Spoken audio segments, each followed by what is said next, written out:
6 signs of a stupid woman. Are you wise or foolish?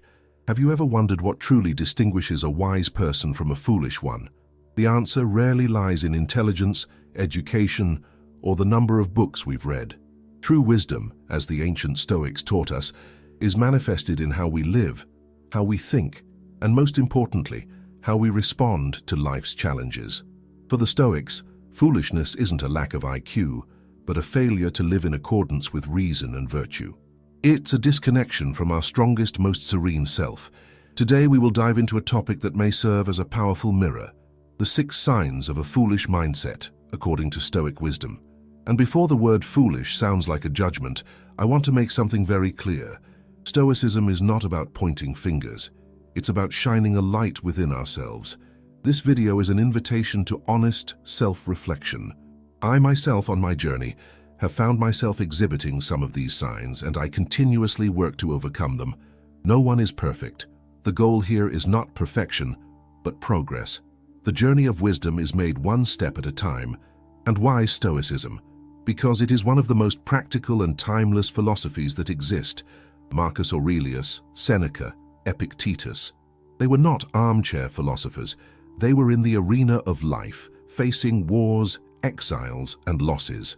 And they left us a manual on how to master our minds and find calm in the midst of chaos. So how can we use this 1,000-year-old wisdom to identify the habits and mindsets that hold us back from living a full and purposeful life? Get ready, because we're going to start with the first sign, and I assure you it is more common than we imagine. Sign 1. Prioritizing appearance over character. Imagine the following scene. You meet someone who seems to have it all together. On the outside, the makeup is perfect, the clothes are stylish, their social media is a showcase of success and happiness. At first glance, this person might seem inspiring, but looking closer, you notice a certain superficiality, a lack of depth. All their energy is spent on how they appear to be, not on who they truly are. For the Stoics, this obsession with the external is a clear sign of foolishness. Why? Because a person's true value lies in their virtues, in their character, in what is invisible to the eye. Marcus Aurelius said it best: the soul becomes dyed with the color of its thoughts. In other words, who you cultivate on the inside defines you much more than your external appearance. Of course, there is nothing wrong with caring about your appearance. Taking pride in how you present yourself can be a sign of self-respect. The problem arises when appearance becomes the top priority, above all else. Think about it. Physical beauty and youth are fleeting. They fade. But your character, your kindness, your resilience, your wisdom, these are the qualities that endure and grow with time.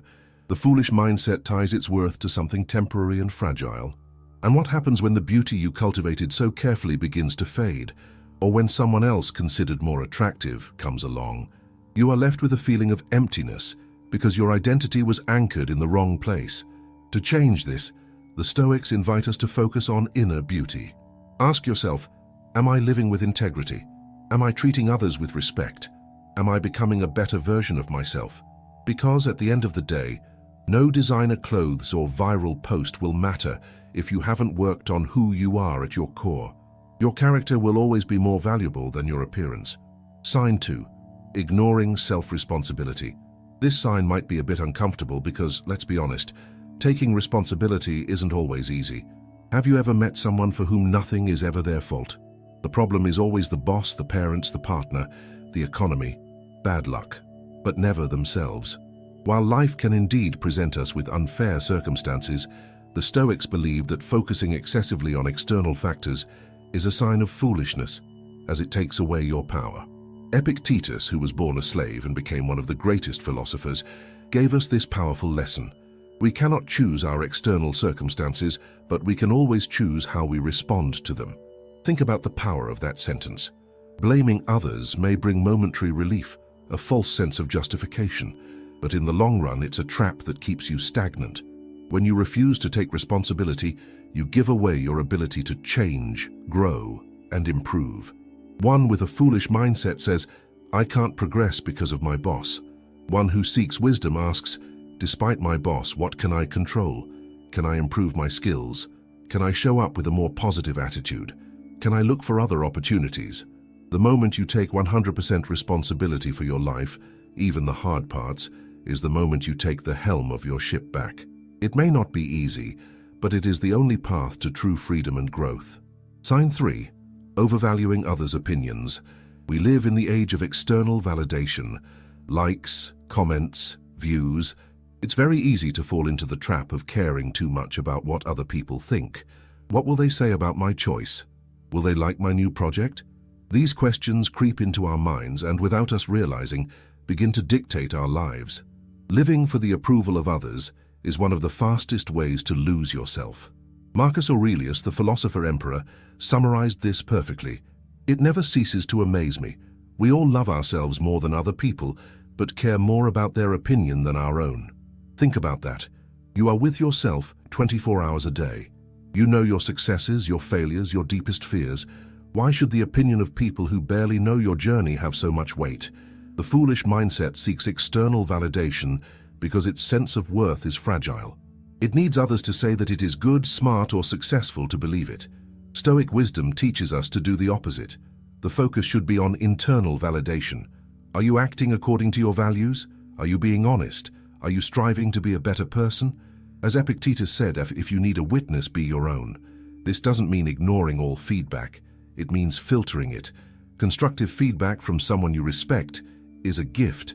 The need for approval from strangers is a prison. The next time you worry about what others think, pause and ask yourself, if no one were watching, would I still make this same decision? Your freedom begins where the need to please ends. Sign 4. Emotional instability and overreaction. Imagine a small disagreement that suddenly turns into an explosive fight, or a minor inconvenience like missing the bus that ruins someone's entire day. This inability to manage one's own emotions is a clear sign of an untrained mind. Stoicism does not advocate for the suppression of emotions. To feel anger, sadness, or fear is human. Foolishness for the Stoics is not in feeling, but in being controlled by what you feel. It is the impulsive and disproportionate reaction that reveals a lack of wisdom. Seneca said, "A man is as unhappy as he has convinced himself he is." Much of our suffering comes not from the situation itself, but from our exaggerated reaction to it. When you allow anger or frustration to take over, your judgment becomes clouded. You say things you regret, make bad decisions, and damage your relationships. Wisdom lies in the Stoic pause. When you feel a strong emotion rising, instead of reacting immediately, create a space. Take a deep breath. Ask yourself, is this reaction proportional to the event? Is it aligned with the person I want to be? In that pause lies your freedom and your power. Remember, calmness is a superpower. In a reactive world, whoever maintains serenity leads. Sign 5. Materialism and greed. Look around you. Society tells us that success is measured by what we have: the car, the house, the designer clothes. The foolish mindset believes this. It is on a relentless quest for more. More money, more possessions, more status. But this quest is a treadmill that leads nowhere. The Stoics saw the obsession with material goods as a trap. Why? Because they are external, temporary, and ultimately outside of our control. Epictetus said, "Wealth consists not in having great possessions, but in having few wants. The more you chase the material, the more enslaved you become to it. There is never enough. Satisfaction is always postponed to the next purchase, the next achievement." Have you ever seen people who, on the surface, have everything, yet are deeply unhappy? It's because trying to fill an inner void with external things is like trying to quench thirst with salt water. The true antidote to this is the practice of gratitude and simplicity. Instead of focusing on what you don't have, appreciate what you already possess: your health, your friends, your ability to learn, the morning sun. True wealth is peace of mind, and that cannot be bought. By simplifying your needs and cultivating gratitude, you free yourself from the endless race and find a satisfaction that money cannot provide. Sign 6. Avoiding self-reflection and growth. This is, perhaps, the most dangerous sign of all, because it prevents the healing of all the others. The foolish mindset avoids the mirror. Confronting one's own flaws is uncomfortable, so it's easier to blame others, distract ourselves with entertainment, or simply pretend that everything is fine. The Stoics, on the other hand, saw self-reflection as the foundation of a good life. Marcus Aurelius, even as the most powerful man in the world, took time every night to examine his day, asking himself, where did I act with virtue? Where did I fail? What can I do better tomorrow? This daily examination was not to punish himself, but to grow. When you avoid self-reflection, you become stagnant. You repeat the same mistakes, live the same patterns, and wonder why your life never changes. Growth is uncomfortable, but stagnation is a form of living death. Wisdom begins when you have the courage to look inward, to ask the hard questions, to take responsibility for your own development. Start small. Take 5 minutes at the end of your day to reflect. What did you learn today? Where were you strong? Where can you improve? Do not be afraid of what you will find. It is in this process of looking inward that true transformation happens. Conclusion: the path to wisdom. So there you have it. The 6 signs of a foolish mindset according to Stoic wisdom. Prioritizing appearance, ignoring responsibility, overvaluing others' opinions, emotional instability, materialism, and avoiding self-reflection. But the most important takeaway is this: recognizing these signs in yourself is not a reason for shame, but the first step toward wisdom. The Stoic journey is a path of progress, not perfection. It starts with self-awareness, with the courage to challenge our old habits, and with the commitment to live a life guided by virtue, reason, and purpose. Now I ask you, which of these 6 signs resonated with you the most? Is there an area of your life where you could apply Stoic wisdom and make a positive change? Remember, even the smallest step toward growth is a step in the right direction. If this video gave you something to think about, don't forget to like, subscribe, and share it with someone who might benefit from this Stoic inspiration. Let's keep the conversation going. Drop a comment below and tell me which lesson you are going to focus on starting today. Thanks for watching, and as always, keep striving for wisdom, growth, and inner peace. You've got this.